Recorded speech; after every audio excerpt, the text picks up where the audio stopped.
What's up, everybody? This is Aaron. Welcome to episode 4 of my artist series, where I interview some of my favorite DJs and artists that live in the house music lifestyle, and just have conversations with them to see how they're finding balance and living through house music as a main part of their life. So, my next guest this week is a good buddy of mine, Tone Rangole. He's the owner of Household Digital Records, and I will see if he's on now. It looks like he's in, and we'll get him joined in here in 1 second, and we'll start.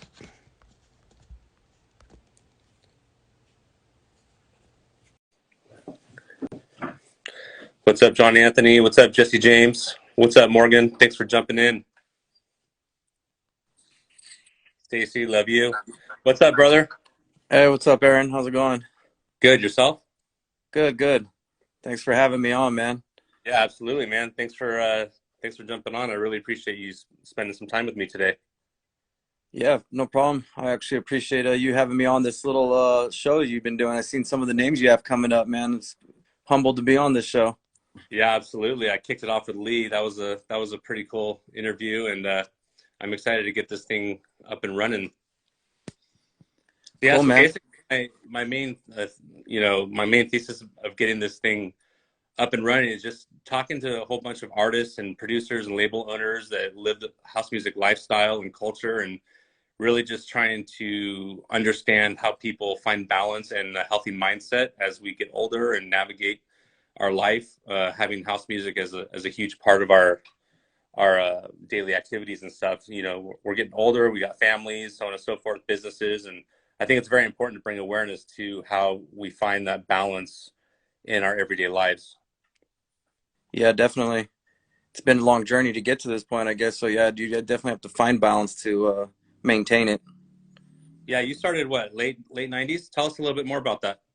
Yeah, so well, I started going, got this, turned into the scene in like 95 when I was young, 95, 96. I started getting into the music side of it like 97, collecting records 90, 98, started DJing by 99, and then started my record label in 2001. Probably around the same time frame that I was getting into DJing was I was also a promoter, small promoter, doing parties and stuff, and here in the Bay, and then it grew to the point where I was doing parties in Miami for WMC, and then I just kind of got tired out and burnt out from it, and doing that kind of lifestyle. It's at a young, I was in my 20s. I still had plenty of energy, but it was just a lot more chaotic trying to be a promoter, a DJ, record label guy. It just takes a lot of your time. I didn't have kids at the time, and then once I did have my first kid, it occupied more of my time. So trying to be a party promoter wasn't really floating my boat anymore. So, but yeah, so I mean, after that, just been doing the label and DJing since then. I've done a little small production here and there over the years when I've had the time. But yeah, I mean, so since DJing since 91, record label since '01, and then the digital label didn't come about until 2012. So about almost 10. This will be our 10th year coming up. So it's kind of been two phases as far as the label went. It was a vinyl label first, from '01 to about '08, sorry, '02 to '08, and then digital label now from 2012 to present day. Right on, right on. And how has your music interest and involvement evolved as you progress through your life and having children up to this day? Well, music's always been a passion. I mean, this reason why we're in this, or at least for me, this big reason why I'm in is because I love music. I've always been a big fan of music, and that's kind of what keeps me in this scene is the evolvement of music. From the type of music that I liked 20 years ago might not be the same of what I like now, but that's what keeps me interested is the evolvement of how house music, tech house music, whatever genre you're into, it's constantly evolving, and that's what keeps me interested in doing this music thing because it is a labor of love. I mean, you don't It is. some things you don't make a lot of money in, some parts you can, but what I've learned is you kind of just have to stick with it and do it as a labor of love if you want to have the passion to keep doing it for a lifetime. What's been some of the biggest challenges you've had in your music career thus far? Um, I would say more for me, it's been more consistency and motivation. I mean, there's been times in my lives where, everyone has hard times in their life, everyone has good times in their life. So you go through the ups and downs of just life in general.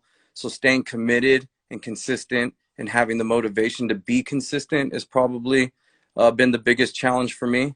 I've had some rough patches through the last few decades for myself.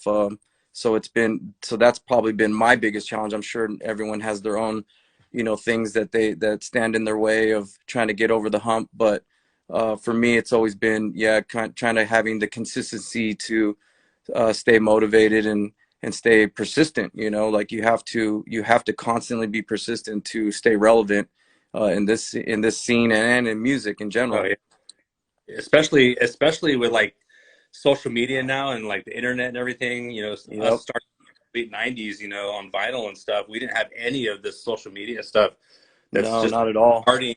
You just have so much responsibility nowadays with be on Instagram or Snapchat or what have you, on top of being a producer, on top of being a business owner, on top of being, an artist. And it's just, it really is difficult. I found it difficult as well over the last handful of years to navigate that consistency.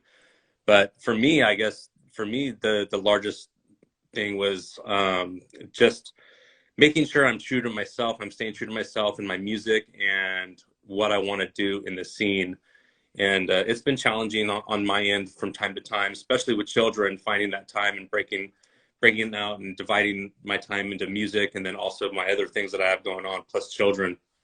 Yeah, you do have a lot with the extra jobs, and the side job too is like a second job for yourself, so it does keep you very busy. I know when I started doing the vinyl label, it was pretty much I had quit doing construction and focused full time on the vinyl label because it was that type of job. I mean, we were making enough money for it to be like a full time job and enough to live off of when it was those early 2000 years.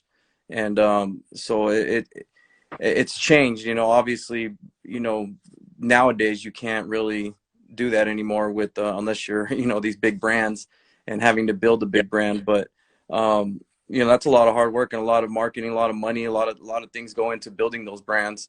And so I mean, some guys, they like being just having to put in a few hours a week and just stay at the level they're at because they're happy with it. And some guys want to conquer the world, so it's just the different aspects and of time and levels of doing in this scene. And that's why you see the different levels of brands change from time to time. oh A yeah, great good example is like like Dirty Bird. It's not really necessarily my thing, but they've took it to a whole nother level over the last like 15 years. And oh, absolutely. I commend them for it. I saw them when they were first starting, and they were just a small brand in San Francisco, and now they're a worldwide brand. It's and that they're right out of the Bay. So it's good Yeah. to see guys like that stick with it, do what they want, and know their vision, and then stick with it. You know what I want to add to that too. Well, I've followed them for a handful of years now as well, and they're one of my favorite labels and cultures, so to speak, in the scene, as well as Desert Hearts. And one of the things that I've really noticed with the DJs that are part of these collectives is how serious they take the music, how Yeah, ingrained into their lives the music is. And I really admire that because it takes another level of you to get to that next level. You can't just be, you can't just be partying and not sleeping for weeks on end and all that yeah, bullshit.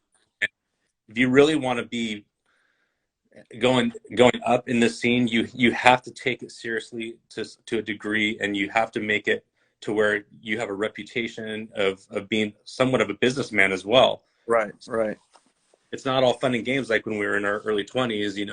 There yeah. are some sure aspects of getting ahead in this field.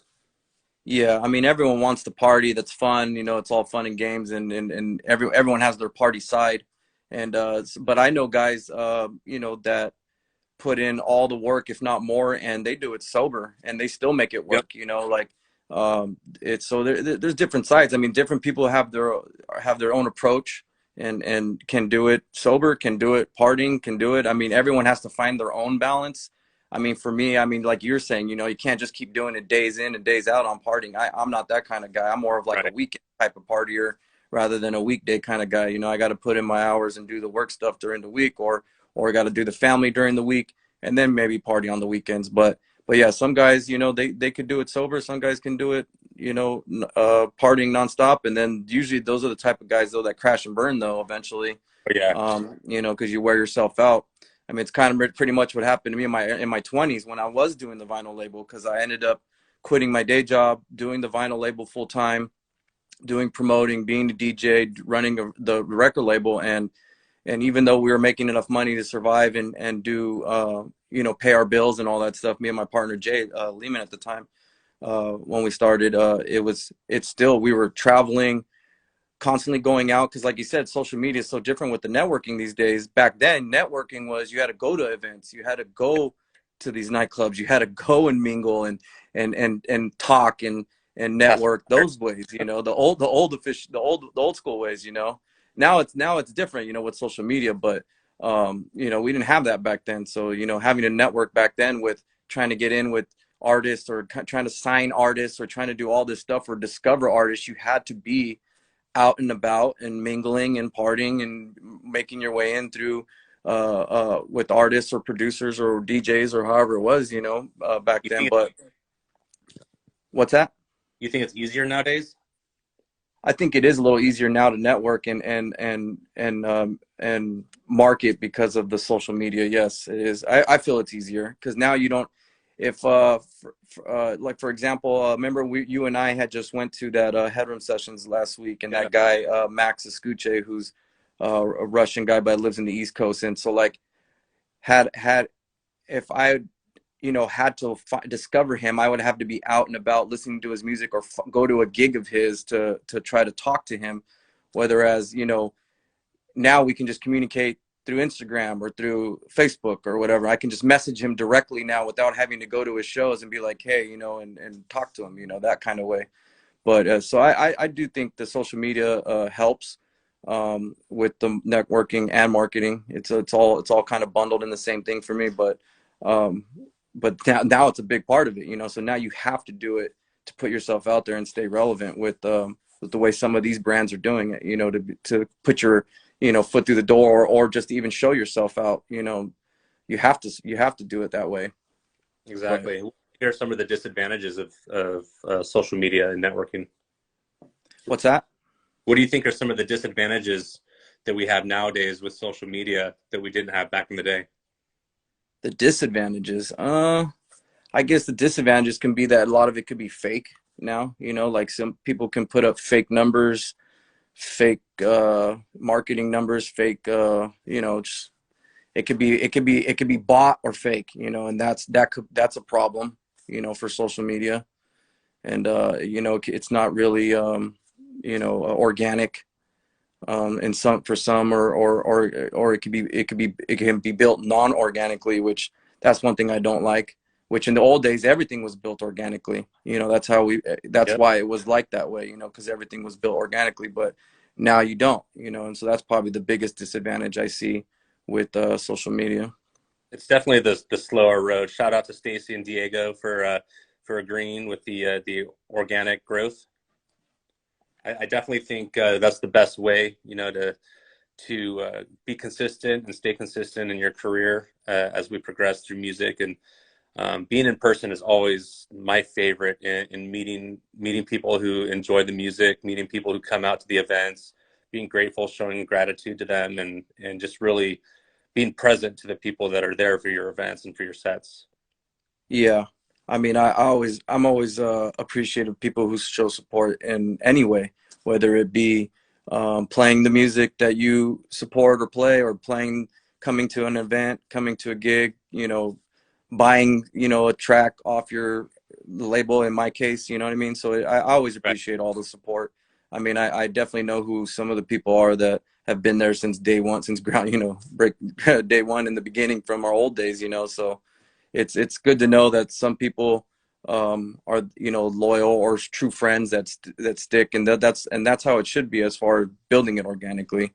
Um, you know, obviously sometimes you still have to appeal to the masses, and organically is more kind of more for the closer uh you know, friends and stuff. But also building it with the masses, it is tougher than it is it's sorry, it's tougher back then than it is now, I feel Yeah, like.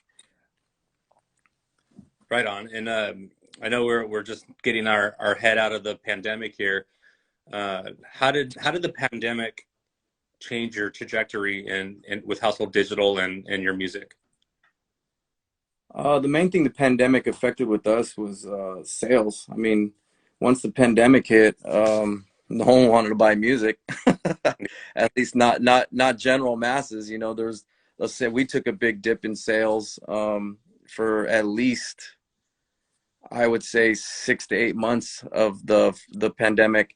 We still were putting out releases, maybe not as quickly.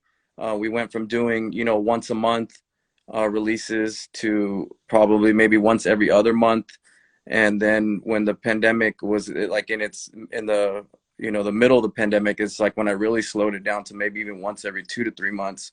But we still put out releases during the pandemic. But I mean, our biggest thing that we saw was the sales take a dip. And I mean, we still got support from people. We still had some sales. Mainly, a lot of the sales would be back catalog. But yeah, as far as what the pandemic did to us as a label, it was definitely, I saw a dip in the numbers for about 6 to 8 months in sales. It Okay. wasn't until the end of the 2020 year, when the pandemic kind of already had been around for a while and some stuff was starting to open back up or be lenient, and people were, you know, wanting to spend money again, I guess, after they kind of, they were, you know, the pandemic had been around for a while, is when I started seeing it increase again. But 2021's been was a lot better, but definitely during 2020 is when the pandemic, that first year is when we saw our biggest hit for sure. Where do you guys see yourself in the next 2 to 3 years with the label? Just continuing to grow. I mean, organically, like we have been. As long as I continue to see some growth and signing more, you know, more artists that are bigger stature, or bigger followings, or artists that I follow that I've been after for a few years. As long as we continue to hit our targets as like what we want to do goal wise yearly, I'll continue to keep doing it. I mean, it's like I said, it's a lifetime labor of love. The next Oh few yeah. years, I have some releases targeted for the next few, for at least the next 6 to 8 months. So as long as I keep having these in schedule flowing, depending on how many I have booked out, I'll keep doing it. And I hope in the next 2 years we can still at least continue to grow, like the way we were kind of pre-pandemic. Pre-pandemic, we were on such a rapid growth in like a 5 year window. It was looking like, you know, man, we could start, you know, really, you know, signing some bigger names and putting them on the label with fees and stuff. And so, and I still plan to do that, but I just kind of had to slow it down during the pandemic. But now these next 2 years, now that I've seen things kind of slightly getting back to normal, sales are starting to come back, and you know, I want to start targeting some other bigger artists again, kind of Who's like what I on this new release right now, that this latest release that we have out right now, that just came out. This Romanian artist named Mihai Popoviciu. He's somebody that I probably wanted to sign for at least maybe 4 years, 5 years, and so yeah, we finally got him, and so, you know, and it's helping. Obviously, this release that we have out right now has been charting. It's been staying in the charts. It's got a lot of love from like Track Source, and so yes, I mean, that's the goal, is to continuously have artists that make that presence for us, you know. Yeah, Mihai Popoviciu is legit, man. Congrats on getting that landed as well. And that's only going to spark more flames for your label. I'm sure of it. Just getting support. You know, the more he plays out, the more, you know, people that play your music play his track out. I think is just going to create a wildfire for you guys. So I'm really stoked for that. Yeah, it kind of already has. I mean, we've already, since his new release has been out, I mean, we've pretty much already gotten like a handful of new demos and interest from artists that are his kind of style, that minimal tech sound, and and yeah, I mean these are new artists that I've never heard. They're already reached out to us, sending us demos, all in the last like 2 to 3 weeks since It, his promo. So it's it's crazy. cool. Like when you're on Beatport, if you go under your favorite artist, and you see a track release, you can easily select on the record label that it was released on, and I'm finding new record labels all the time. Every time I search for new music, I'm following new record labels. So, Yeah, you know, it's been that's kind one of of part of the, my routine for sure, is finding new artists and new labels. Definitely new artists for sure, because I'm the label side of it too as well. But since I DJ as well, I love finding new artists. It's been kind of part of my routine the last I mean for years now. Like when Beatport and Track Source release their new stuff on either Thursdays or Mondays, then it's like I'm going through the new stuff on Fridays and Tuesdays, so I can kind of right. see all the new stuff that comes out. And I mean, yeah, I mean, you might go through a few hundred songs, and you might only like two of them, but that's my whole part, is finding new artists, because I love finding new artists that aren't really that big yet, and they're making really good music, and so it's like, yeah, those end up sometimes being guys that I target, as far as trying to sign, because I know that either A, they might have uh, originals for really cheap, or their remix fee might be really cheap, Yeah, they're hungrier. and they're hungrier. Yes. Who else you got on your list besides Mihai? Like upcoming. Or no, just like who's on your radar that you would love to get signed? What's up, CJ? Oh, What's up, Kevin? guys that I'm targeting. I would say for one, it's been now a couple years, is Dale Howard. I got to open for him back in like 2000, I think 17 or 18. We kind of connected, hung out for a weekend, and so yeah, that's one of them for sure, is Dale Howard. He's more on the house tech side, but he's been on a lot of big labels. He's hard to get, man. He's very picky on what he wants to remix. So, and I've sent him stuff, and he's turned me down, and he's just like, okay, maybe the next one, like he's always trying to, he's so picky on what he wants to remix, that but yeah, hopefully Dale Howard's Like what one. he's looking for? Huh? Does he ever tell you like what he's looking for? Or he just says no, maybe next time. uh yeah, sometimes he'll be specific like that. He'll tell me, yes, no, I'm looking more for this right now. And then, because see, as time goes on too, people, artists change their sound. you know every artist evolves, as time goes on. So it's like, even what they were making 2 years ago might not be what they're making now, that's going to come out. So it's like, now they change what they're looking for. So it's a constant, pick your battle type thing with some of these guys. Another guy is going to be definitely that Escuche guy that we saw Yeah. No. a couple weeks ago. That's one guy I'm going to be targeting. And then probably another one is, let's see, Max Chapman, George Smettles, any of those guys. No. Yeah. Those are the kind of the more tech house side guys that I like. I've got to hung out with George actually at ADE back in 2018.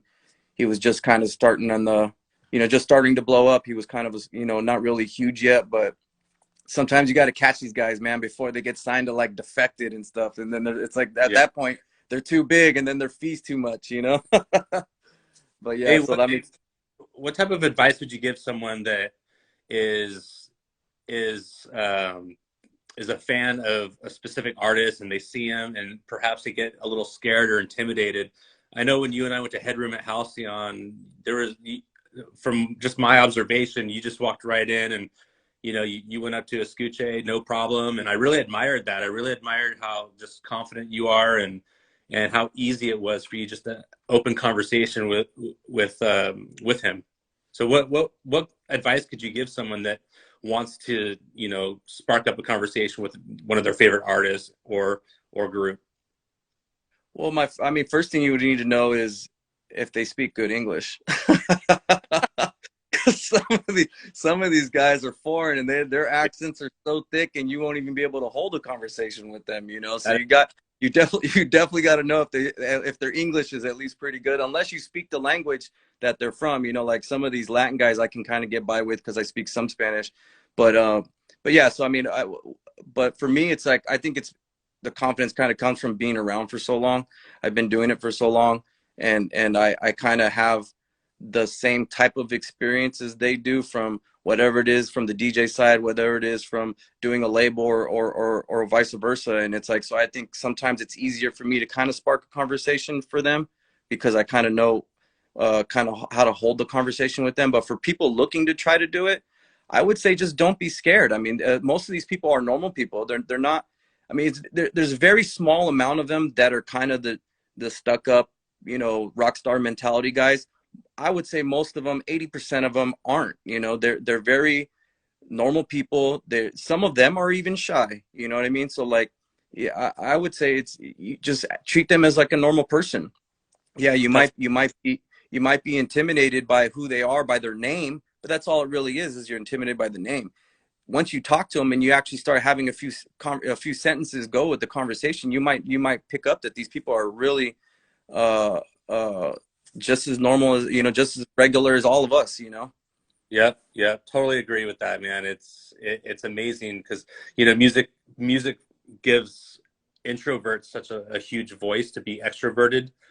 You know what I mean? So we think that these people are out of our reach at times, and thanks to Stacy, my wife, she's helped me get past that as well. When we're at festivals or we're at other shows, and I want to talk to someone, like we just go up there and start talking to them, and it's paid off tenfold, man. You hit the nail on the head. They are just like us, and they're more than willing to just be with us and shoot the shit. So that's good advice. I just saw Hytham's question right there. It says, what advice would you give to young aspiring producers? This is actually something I just answered. I think it was the last headroom that we did, not this one that you and I went to, but the one before. And you know what? I would say for young aspiring producers that are kind of bedroom producers, or guys that are no namers that are trying to get signed, or trying to target a label that they want their demo to get signed to, definitely do your homework. You need to know what the label's range is, and know their sounds of what they're able to put out, and then obviously make sure that the sound is up to par. Like, it doesn't have to be necessarily mastered, but at least make sure that the sound quality is up to par. And you need to know which label, what their brand is, or what their range is as far as sound goes, because you don't want to be sending, if you're a techno guy, you don't want to be sending techno music to Defected. You know what I mean? Or you know what I mean, to a house label that's known for house. Or so it's definitely listening to the label's range, or what they've put out in the past is kind of part of doing your homework, on the label.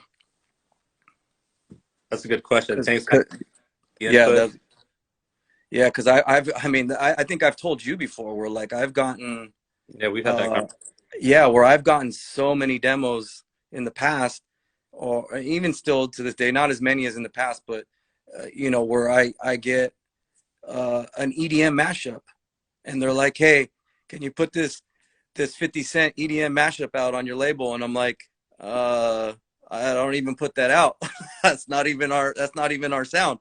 But it's like, that's the part of, you need to be doing your homework on the label's Know your sound. It's like, you got to know what their range is too. I mean, because Yeah, obviously every label is going to have a range of sound, but at least know their range before you send it to them. that's true. That's true. And so what are some of the largest things that you learned through house music? What has house music provided you over the last few decades? um I would say the platforms kind of just provided me it's given me a platform to kind of just showcase myself musically, and what I like, what I'm into, who I am as a person as far as the music goes. I mean, obviously, personally, I'm usually pretty private. Not a lot of people know my personal life, but as far as music goes, though, I like to express myself. Well, I've always been like that since a kid. I've always liked to express myself through music.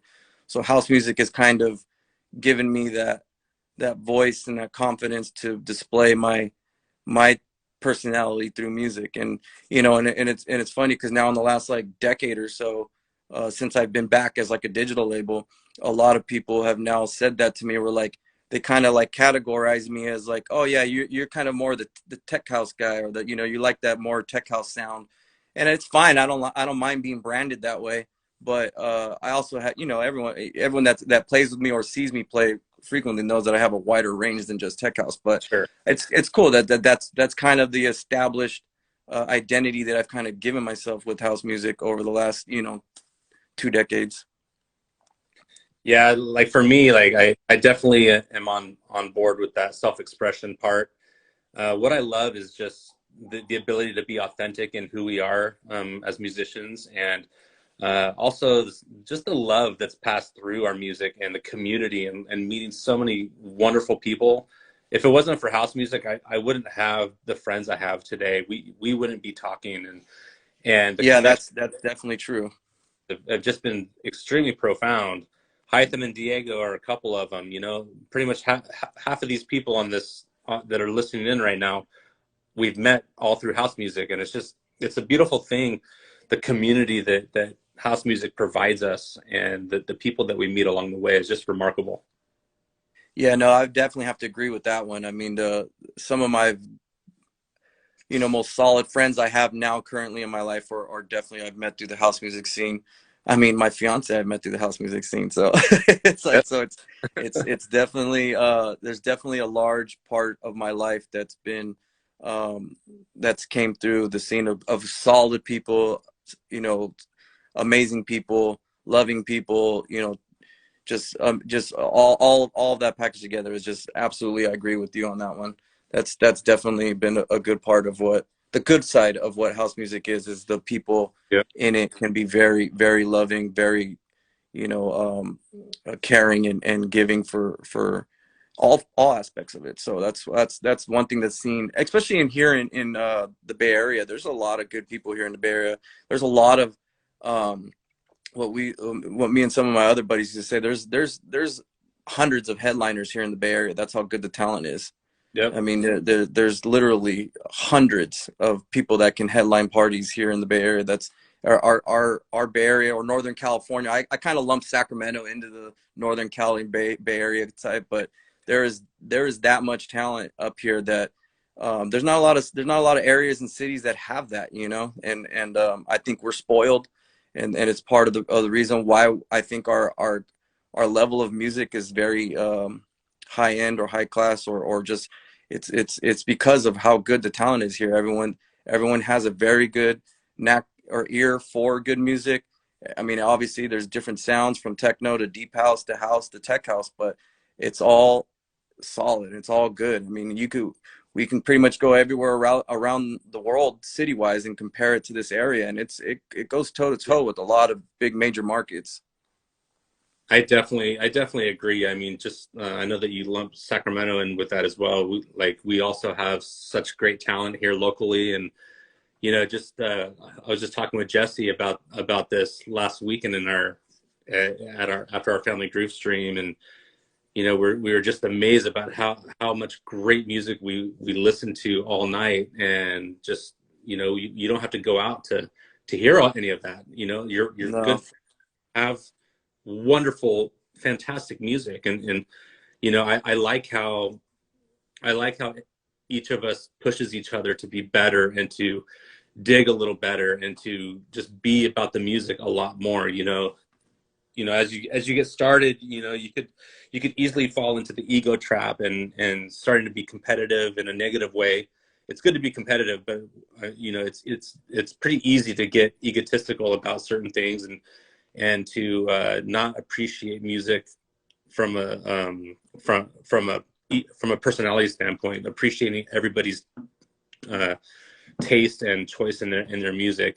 So I really love where we are at as a community in Sacramento, and I definitely fully agree with you. The Bay Area has a large list of talented artists over there. yeah, If I you can't mean, find music, you're looking in the wrong spot, that's for sure. yeah, definitely, I'd agree with that one. Hell yeah. So as we wrap up here, you have any last inspiration notes that you'd like to leave in part with the crew? Um, I would just say it's kind of similar to what I was saying earlier. I mean, just if you have a goal to want to do something in this music scene, whether it's being a DJ, whether it's being a producer, whether it's being a label, or trying to do it all. I would you got to stay persistent, you got to stay consistent, and you got to just keep self-motivating. And everyone finds self-motivation through different parts of life, but the biggest part of staying relevant and staying with on the goal path is consistency and persistence, for Hell sure. yeah. Hell yeah. Solid words right there, brother. Tone, thank you so much for joining me this afternoon. I really appreciate all the love and support, and I appreciate you being here with me and the rest of the people that are on the chat today. Big shout out to everybody in the chat. Thank you so much for joining us. Tone, we'll talk again soon, all right? Yeah, thanks, man. Thanks for having me on. Bye, Yep. everybody. Thanks for tuning in. Bye, guys. Thank you.